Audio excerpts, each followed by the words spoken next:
On behalf of Friedrich-Naumann Foundation for Freedom and Care, we would like to welcome you to our volume number 7 of a series dedicated to the 10 most underreported humanitarian crises 2021. And volume 7, today's session, is dedicated to Niger. As our panelists have a French-speaking background, we will stick to the French pronunciation of the country name, so it's Niger. We are dedicating our energy and interest today. We have to say we have to start with a very sad record when it comes to Niger, as Niger is the least developed country in the world. A very sad record, and in addition, Niger is one of the most climate vulnerable countries in the world. And with this, as we know, is coming a huge cocktail and mixture of challenges and problems, starting with food insecurity, malnutrition, and a huge displacement of people, creating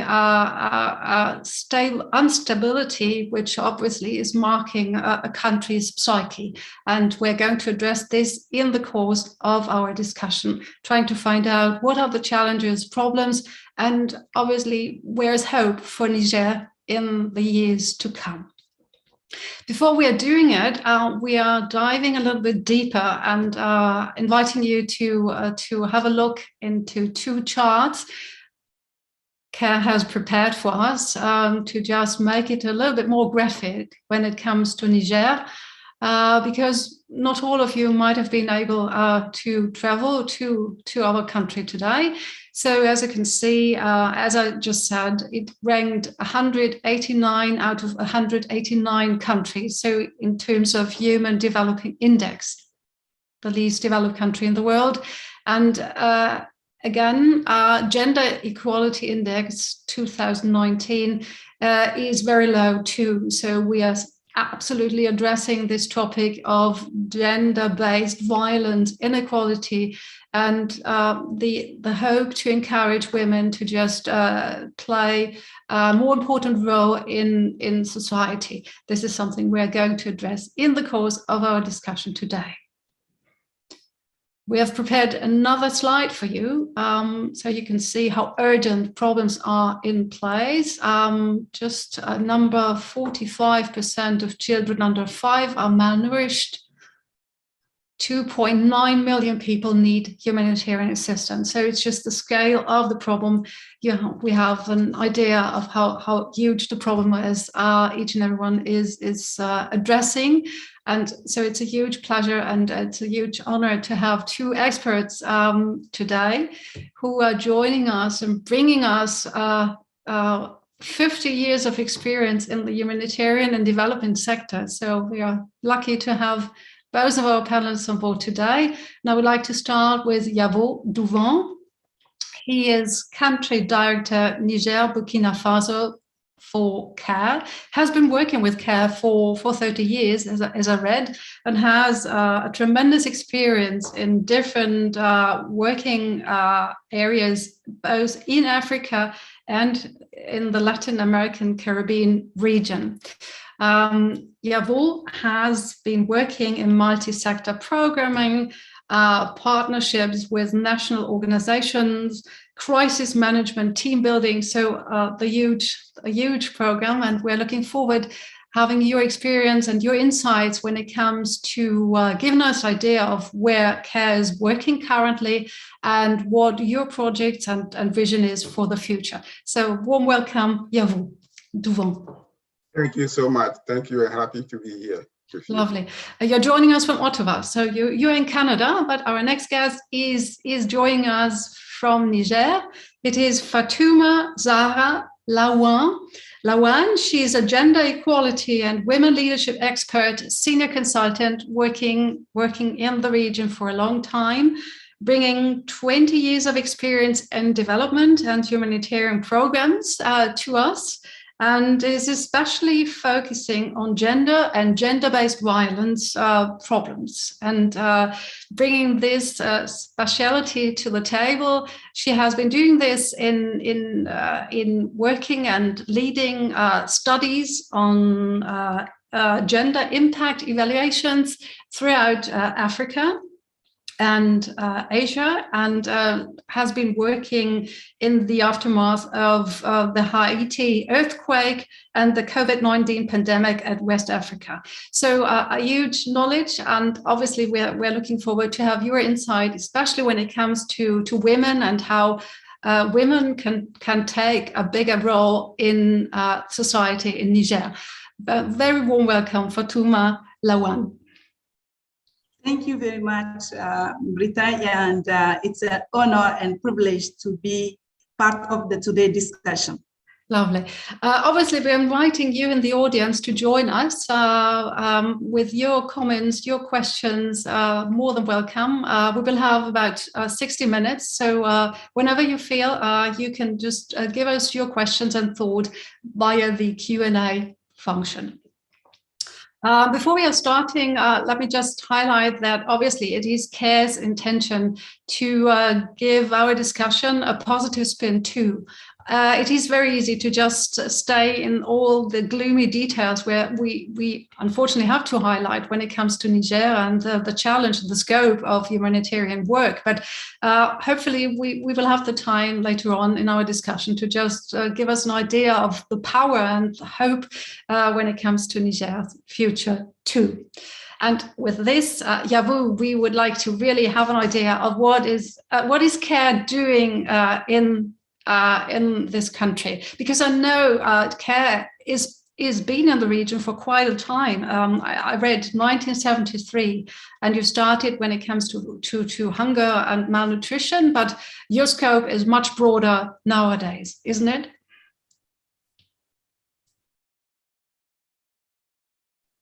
Thank you so much, Britta, for giving me this opportunity to share about what CARE is doing. Yeah, sure. As you mentioned, you know, the crisis in Niger is a very protracted crisis, and it is more food insecurity, protection, and the climate change crisis that we are dealing with. And now with the market price, I think this situation is getting worse.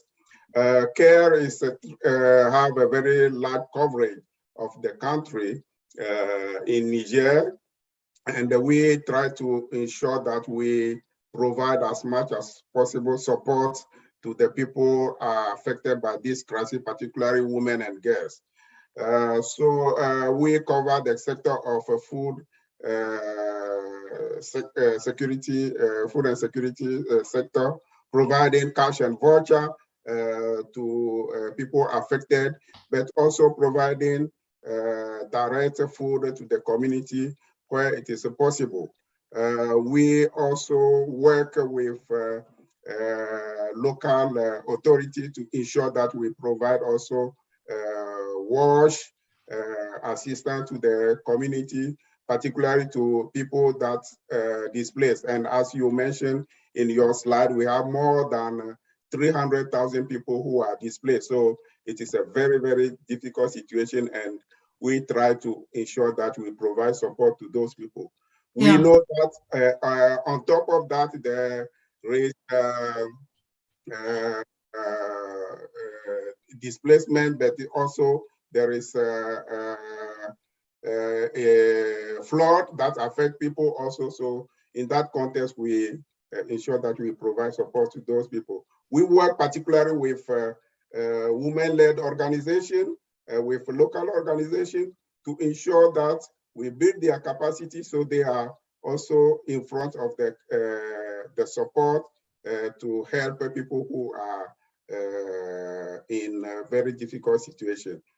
So these are some of the things that we are working, but you know, in this situation, we ensure that we do a rapid gender analysis to understand what are the specific need for elders, for youth, for girls, and for women, to ensure that our response is very adequate to individual need as well.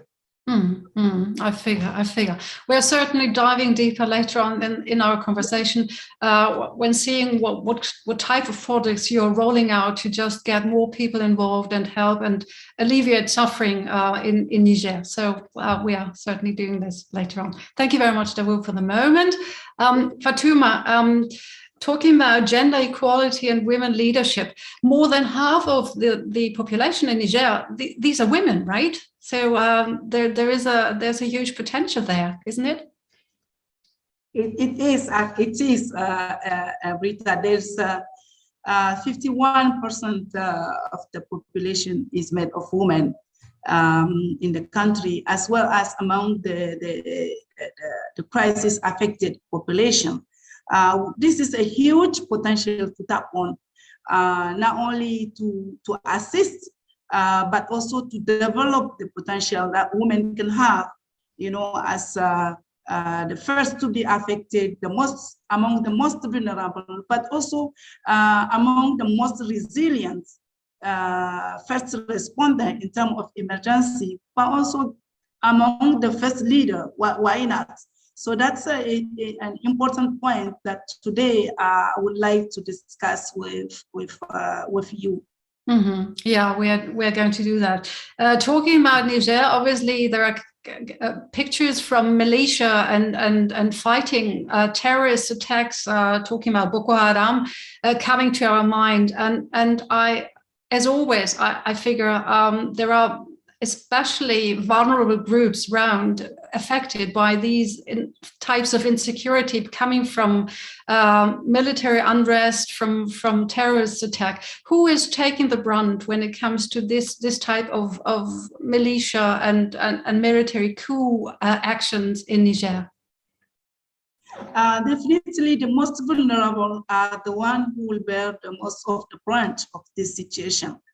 Among the most vulnerable women, because not only they are, underprivileged in terms of human rights and in terms of social discrimination, and in patriarchal society,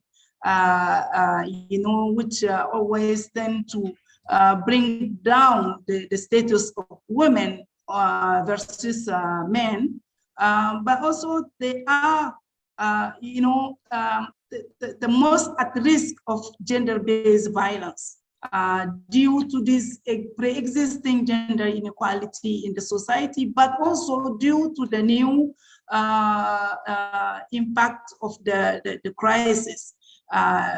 When you are talking about massive displacement of population, in most cases, women are left alone with children, but also they are the most at risk of being, kidnapped, especially with the Boko Haram special type of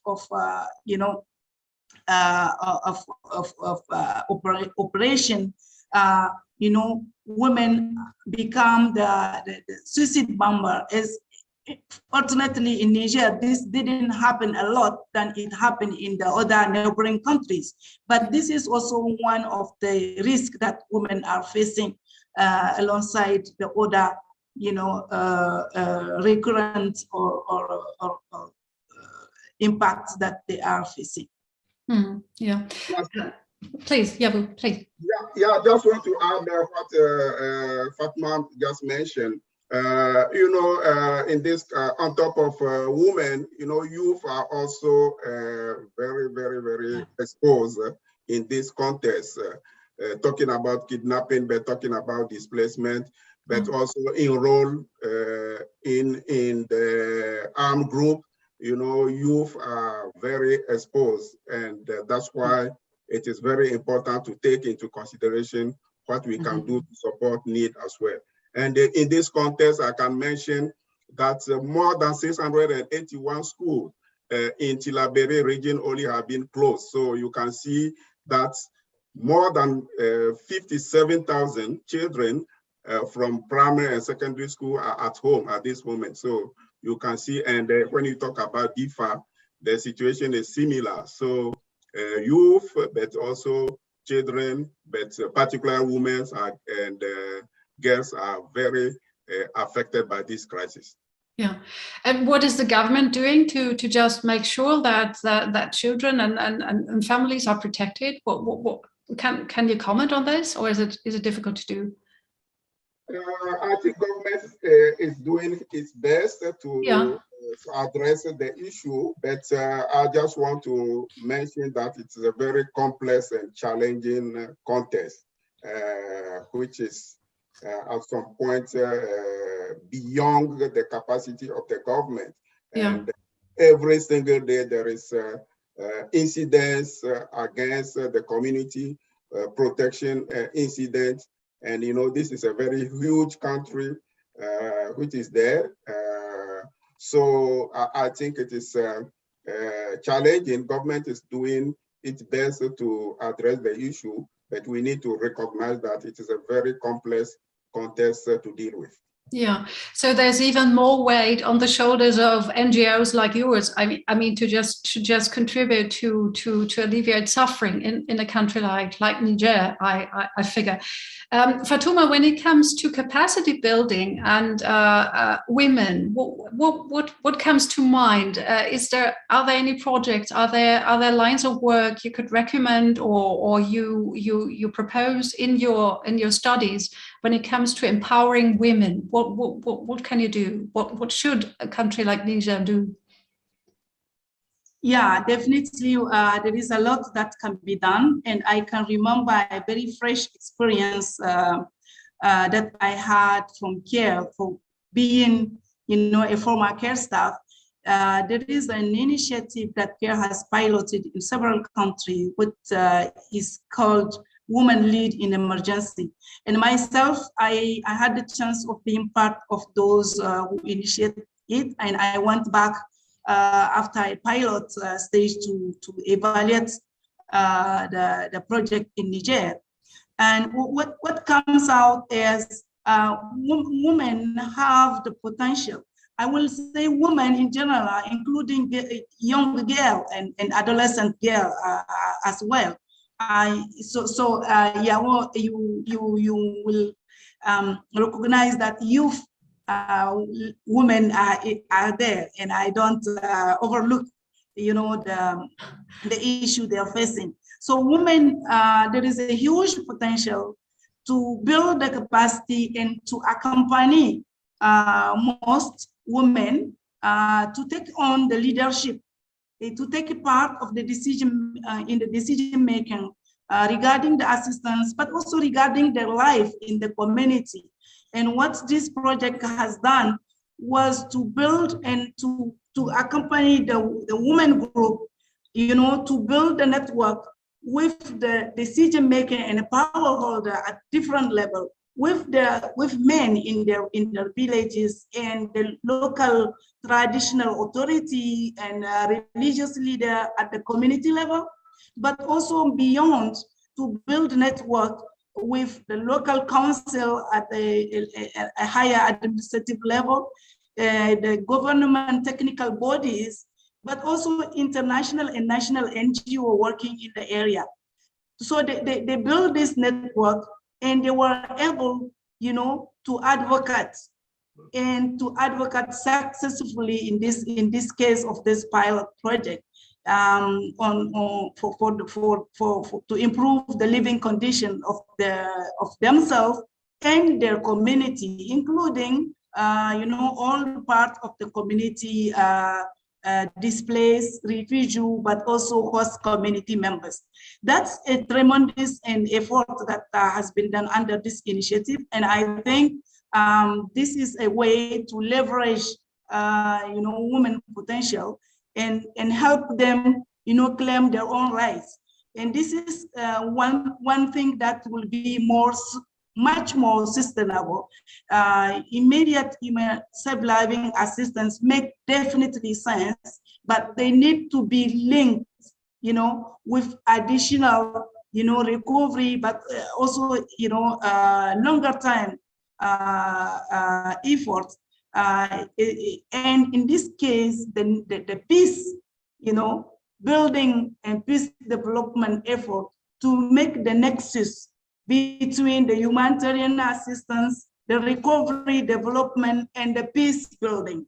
And women are proving in many parts of the world where conflict has happened to be, a change maker in terms of peace building, but also in terms of recovery efforts. So I think that's one area important to explore more than what has been done so far.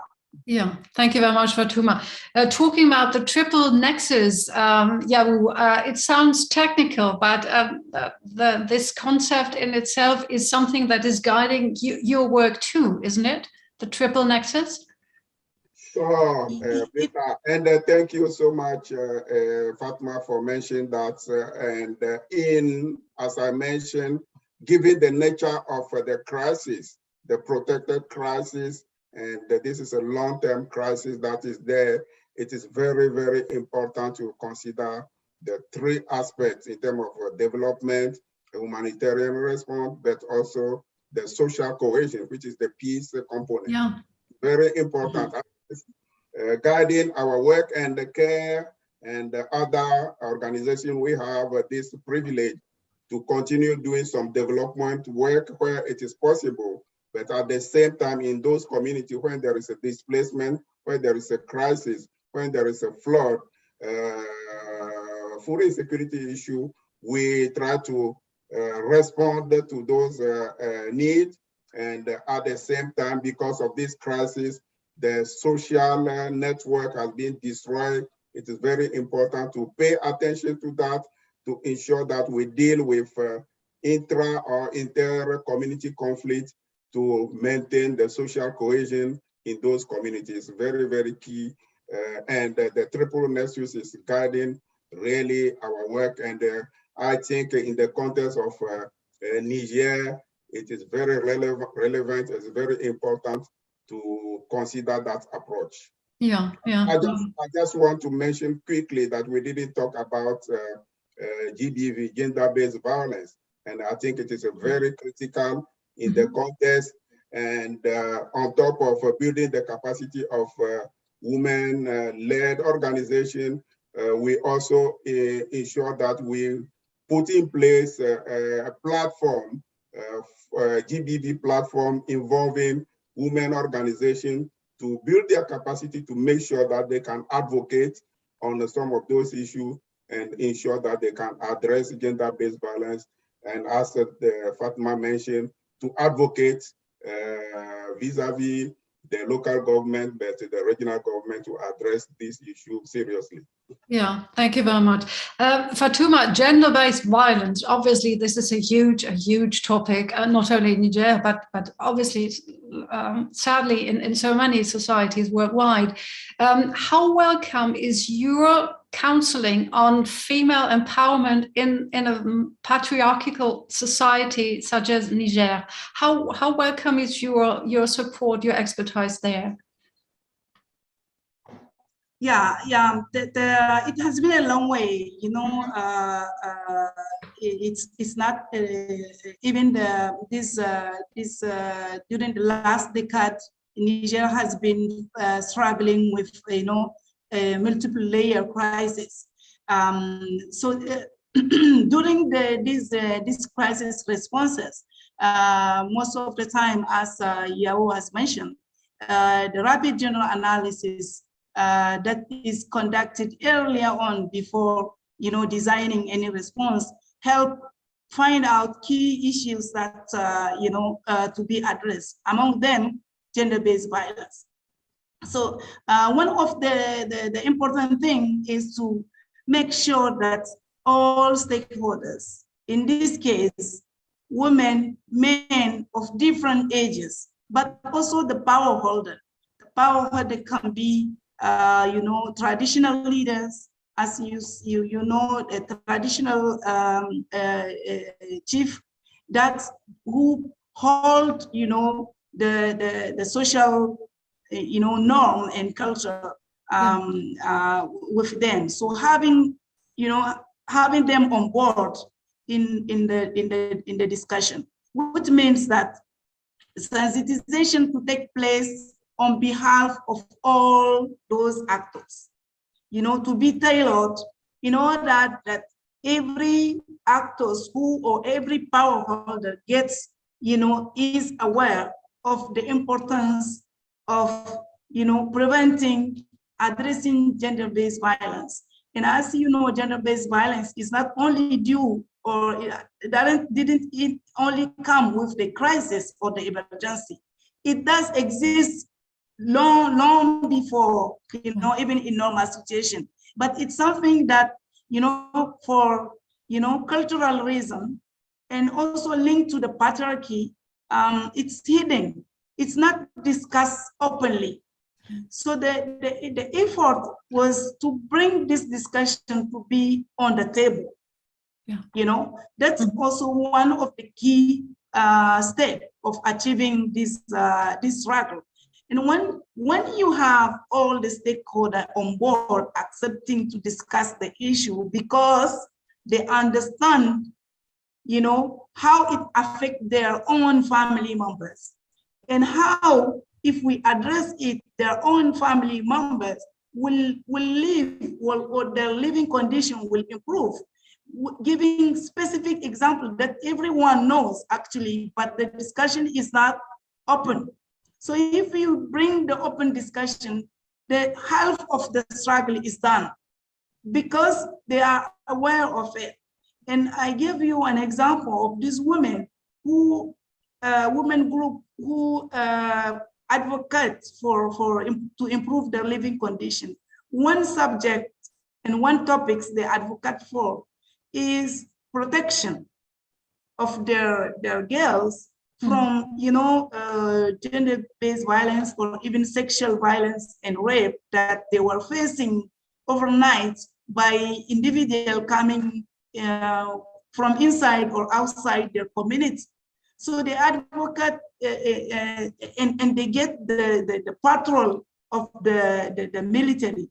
But on the one side, the military should also be sensitized in a way that they don't abuse of their power. Sure. Yeah. So we have a multiple side work that if you do it one side, you will not succeed, because women know that they are facing this risk, but they are powerless to make change. They don't have enough capacity to protect themselves. There is a need to have other parties being on board. So that's the comprehensive, and integrated way of tackling this issue that I see coming from years of experience. So the important thing is really to have men as strategic alliances to just ensure that important men, political involved men, chiefs, tribal heads are on board to just allow men to be educated as well as women to claim their place and to raise their voices, right? And including adolescent boy as well. They need to be engaged too. Talking about empowerment, Yabu, I know CARE has been advocating a program called Mata Masudu Bara, Women on the Move, a program which is basically Villages Savings and Loan Association, and bringing financial support to the community and particularly empowering women, right? Yeah, sure. That is really the entry point for CARE program in Niger. And, this is 30 years that CARE has initiated this approach, Mata Masudu Bara, which is Village Saving and Loans. And it is really spreading. At this moment, we have more than 1 million women in Niger who are part of these saving groups. We have about 35,000 individual group in Niger, and it is very, very powerful. Beyond the economic aspect, there is a more social capital aspect that is there. in terms of life skills, in terms of leadership, the gender-based violence platform that I was talking about. It is based on that Village 7 and North Matamasu Dubara Association. And this has gone beyond CARE Niger, and it is across CARE's confederation at this moment. And we have a network at the commune level, at the village level, at the regional level. And in Niger now we have a federation at the provincial level, and we are working to form a confederation at the national level. But they are playing a key role in terms of advocacy, a key role in terms of capacity building for other women. But also we have a lot of women coming from those village VSLA or Matamasu Dubara women who stand for election at the local level. And we have only last election, we have more than 2,000 women who stand as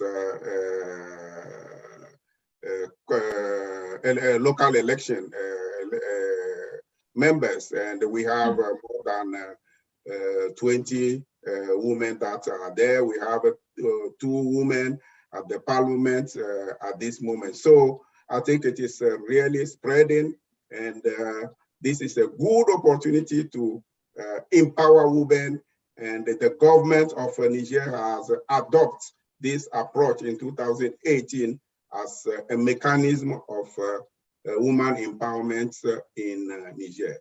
Yeah, so this is really impressive. I read that there are more than 160,000 women in Niger are comprised in 5,500 groups of these Matamasu Dubara. So this is really a force. So hopefully, that you can build on this and get more women involved in this type of movement. Women on the move. We've got a first question coming from the audience, and this is a very question regarding the awareness of post-colonial history in Niger. I don't know whether you, Fatuma, or you, Yabu, can answer this. Michael Geisler is referring to Burkina Faso and the murderers of Thomas Sankara, who had been juridically convicted after almost 40 years. In Niger, he says there's obviously a same happening when it comes to the case of Thomas Sankara.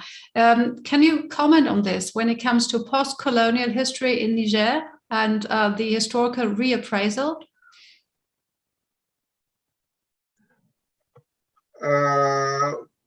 Fatuma, do you want to comment on that? And from my side, I would say for CARE, we really focus on the people who are affected by the crisis, people who are in need. We do everything to make sure that we support those people. We work with all different parts, the government, but also other key players to ensure that we can focus and address the issue. Talking about colonial aspect is very far, and we really focus on the crisis at this moment. Thank you. Yeah, thank you very much. Fatuma, I don't know. I know it's a very specific question, and I don't know whether you're in a position to answer it. No, it's a good question, but I am running a private consultant cabinet, and I have a specific focus on those areas. I don't have enough information. That information could provide from political analysts that may have enough evidence, to address the issue. So I would prefer not addressing this point, but maybe moving for the next question. Yeah, we're just waiting for this, but thank you very much, Michael Geisler, for giving us this question. Perhaps later on there might be another one. Yabu, I know CARE's Vision 2030 is an important strategic underbelly for your work, and I know that democratic justice is part of this Vision 2030, isn't it? Yeah, we fight for social justice and, you know, gender justice and climate justice is a part of our Care Vision 2030. And we in Niger, we develop our new strategy for next 5 years only last month. And we really consider that vision for Care International. And we have three or four programs. One is economic justice, one is gender justice, and the second one is food security and resilience, climate change, and with a humanitarian response. So as you can see, this is the heart of our program, and we make sure that every individual in Niger has a right to food, has a right to water, has a right to justice, has a right to freedom of displacement. So I think we really consider gender justice as the heart of our program. And for us, poverty is an injustice, and we need to make sure that everybody come out from poverty. Yeah, absolutely.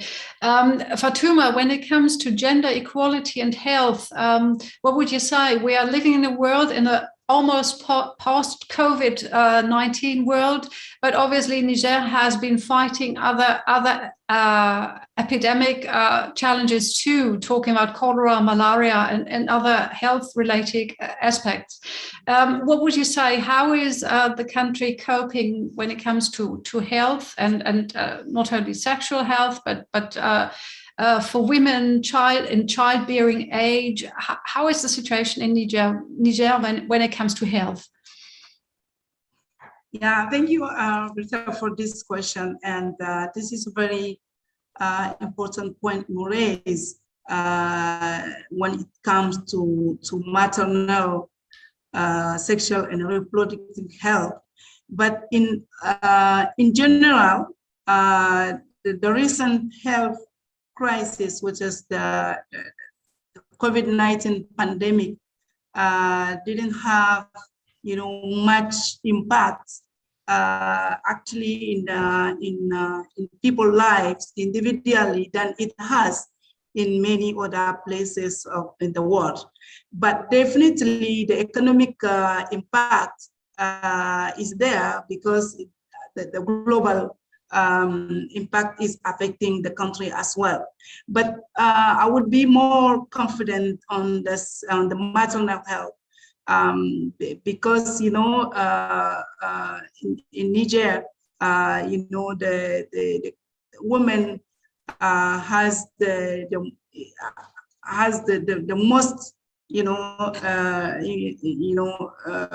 highest number of child in the world, which can reach 5 to 7 children per woman in her life, which imply a long life of sexual life, but also a need of maternal health in a condition that we just talk about, poverty, lack of adequate health infrastructure, especially linked to coverage in rural area where most of the women lives, but also their living conditions, also that has combined with this, inadequate access to health or adequate quality health service will put them at risk.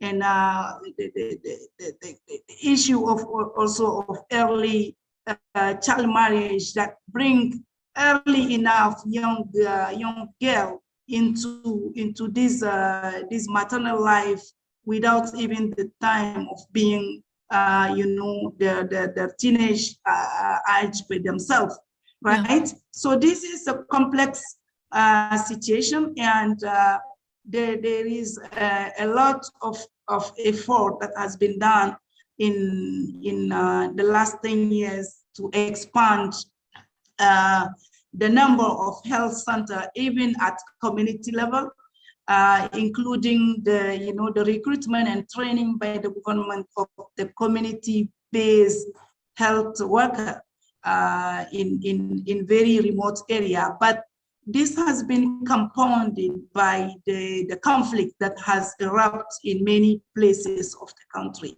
And massive population displacement has, brought, women to come and stay in a safe and secure area, and where the infrastructure are not enough to accommodate their needs. That's where, the humanitarian actor, but also the government are working to improve the access. But definitely, this is an issue. And on top of that, the social norms also affect, the ability of women, even in areas where the service is available, to access certain service, including family planning, for instance. Because women, they need, authorization of their husband to access family planning. And as I talked earlier, the decision makers mostly are men. And even for maternal health and sexual and reproductive health, women are lagging, behind. So this is, a combination of challenges women are facing. But fortunately, as I say, the COVID-19 pandemic, even during the very peak of the pandemic, didn't affect as much, the country as it does in other places. Okay. But as we said, for example, measles or meningitis, cholera, I mean, these are the recurring health struggles in Niger. So it was less COVID-19, rather other already existing conditions. Okay, that's important to state. Thank you very much, Fatuma. Well, can you give us an idea of how the scope of projects CARE is implementing? I mean, we mentioned that the vast majority of people are living in rural areas. So, I figure in terms of logistics, it's very difficult to come up with plan when it comes to health or educational projects, isn't it? To just know that so many people are living in rural areas and are not as easy accessible as in an urban environment, isn't it? Yeah, so the question is about the scope of the work that CARE is doing in Niger. Yeah, sure. Yeah, as I mentioned, we have a very large coverage. We cover all the regions in Niger. But how do you do? I mean, in terms of logistics, do you have how do you do?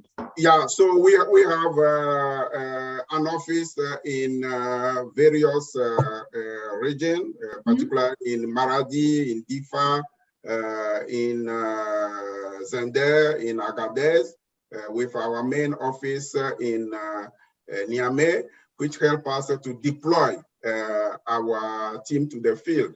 But at the same time, we work with other local organizations. We work today with more than 30 local organizations that are also based in some departments and regions in Niger. We have a capacity in terms of logistics, in terms of car, but also we use flight from UN, UNAS flight to send our team to the field. The situation is very complex in some areas where we need to go with a motorbike, but because of the armed groups, we are not allowed to use the motorbikes in those regions. So you can see it makes it very difficult, but that is we adapt to that context using vehicle, sending team to the field for a few days, and then sending them a car to collect them back.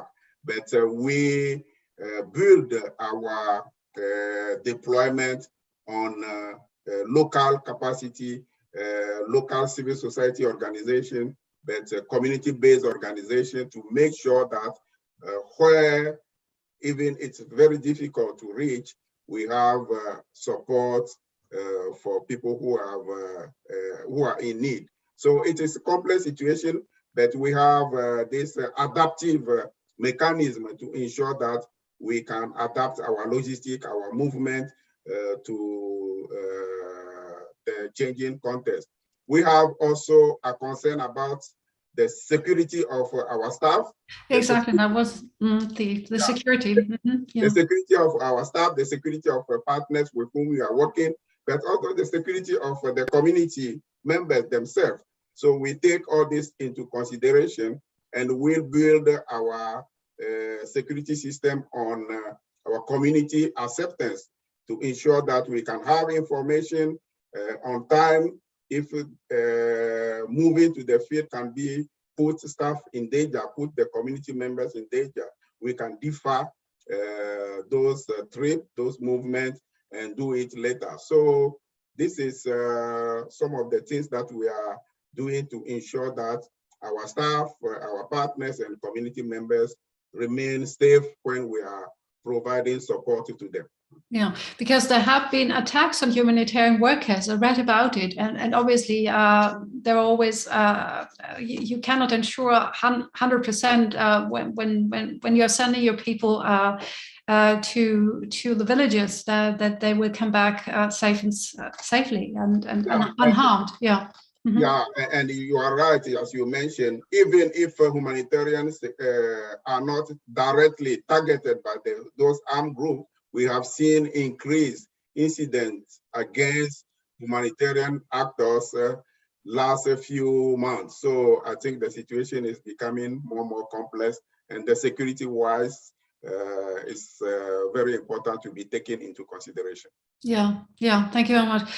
We've got another question coming in regarding COVID-19. There's a question regarding vaccines and whether they have been donated inclusively entirely by China. Did the so-called Western world support Niger when it comes to vaccinations? Fatuma, are you aware of this, or Yabu? Yeah, no, there is a campaign from the government on COVID vaccine, and we have a number of partners from US, European Union, and other countries who support Niger. We have the COVAX also program, which is African vaccination program that also supports Niger. But as Fatima mentioned, there has been some resistance in terms of accepting the vaccine in Niger, and we CARE and other key players like WHO, UNICEF, we support to sensitize the community. But I would say the rate of vaccination is very low, but the vaccine that were provided was taken by the Niger community. So, yeah. Mm-hmm. Yeah, important clarification. Thank you very much, Yavu.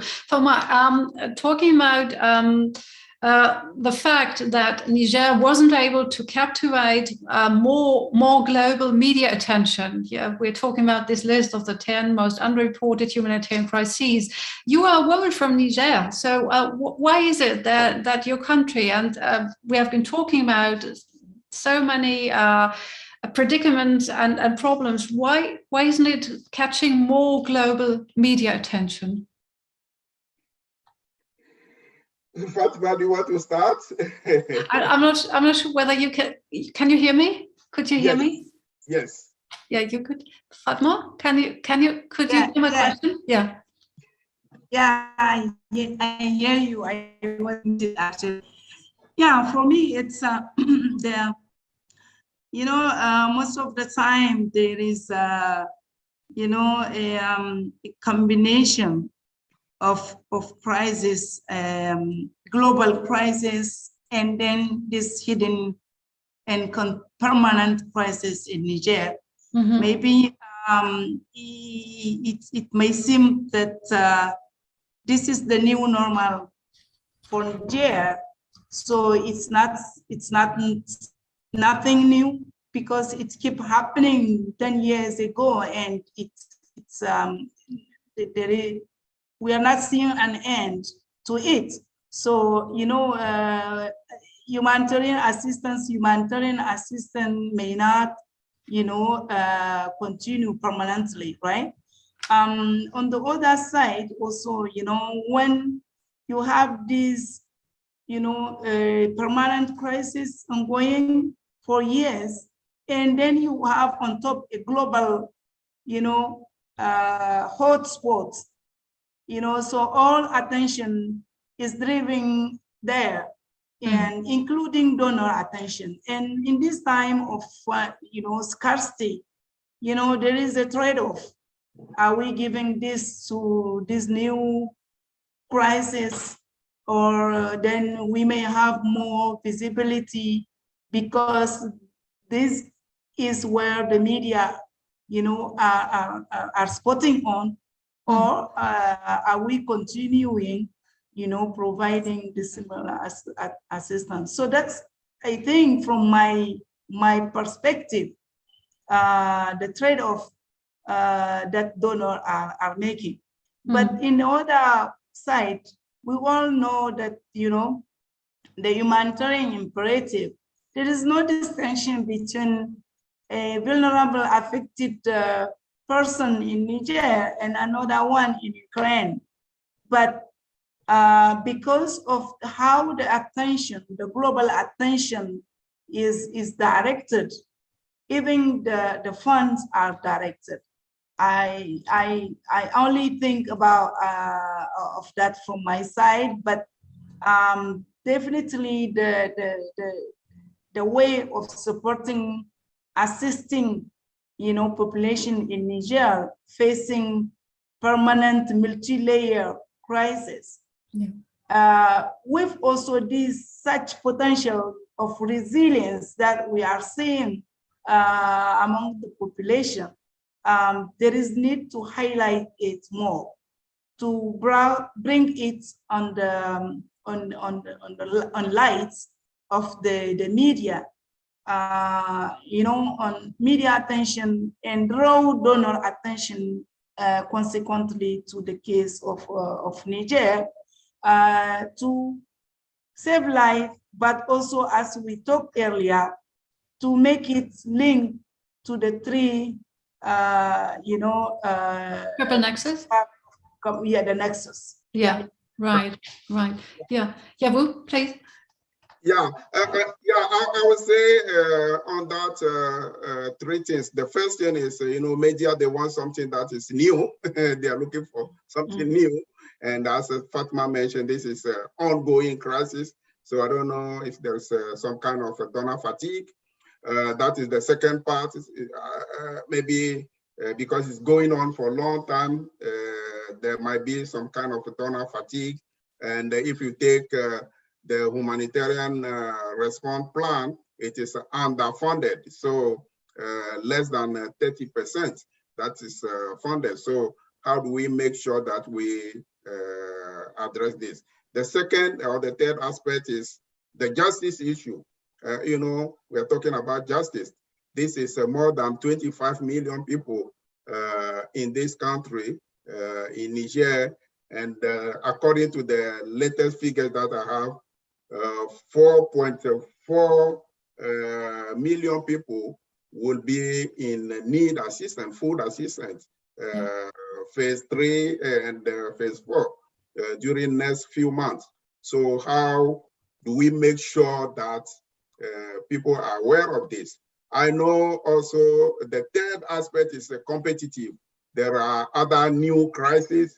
When we are talking about the Ukraine crisis, we are talking about Syria crisis, Afghanistan crisis. I think all this came in competition to what was happening in Niger. But if we want to consider the justice aspect, is a single person who is in Niger suffering need a particular attention. to make sure that we can do everything to support people in Niger as well. Yeah, so it's even more important on a strategic level to maintain this type of ranking of hidden crises, to just ensure that the limelight, even in a later place, is coming to countries such as Niger. So hopefully funds and attention is coming towards you because of this instrument of CARE's ranking. We've only got a few minutes left, and I would really love to have your take on vision and hope and optimism for the future. So, Fatma, what is on your list? What is on your bucket list when it comes to Niger in the next months and years to come? What is there? And I'm sure there's a lot. Just having got to know you right now, but there will be a lot of projects, right? Yeah, sure. So I was talking to Fatma first, and then is Yaru. Please, Fatma. I was direct. Fatma. Sorry? About your projects for the next month and years to come, and then we are closing with CARE's project, please. Yeah, my project for the next months and years to come is working to develop a network of gender and feminist experts across West Africa and beyond, to be able to provide the support that is needed in terms of gender analysis, but also capacity building, but support to integrating gender into humanitarian work. Secondly, my focus here until the next 2 years is working with the government to support gender integration and peace building and conflict sensitivity, more specifically into a nexus project run by the government in the three borders area, which is the area bordering Burkina Faso and Mali, the Difa region bordering the Lake Chad Basin, and the central and north Niger. So that's what I am up to for the next month and years to come. Yeah, so we wish you a lot of strength when it comes to implementing and enrolling these programs. Sounds exciting. Yabu, please give us an idea of what is CARE up to in the next month and years to come. We got 2 minutes maximum. Please, Yabu, it's your turn. Okay, thank you so much. For me, 3 things. The first thing is, we are doing this next use approach on a different area, and we see this as a contribution from CARE to influence the humanitarian community in Niger, putting this together, capitalizing this, and developing a comprehensive approach and work with local organizations to take this forward. The second thing is the crisis in Niger has a regional dimension. When you take the border of Niger, Burkina Faso, and Mali, I think it's very important to integrate the regional perspective in the response in Niger. The last thing, the third thing is the localization. How do we make sure that we, civil society organization, key players, organization in Niger are part of this process in terms of leadership, in terms of decision-making, in terms of implementing the project. So we are going to form a platform including women-led organization, right-based organization in Niger to implement a humanitarian response in Niger.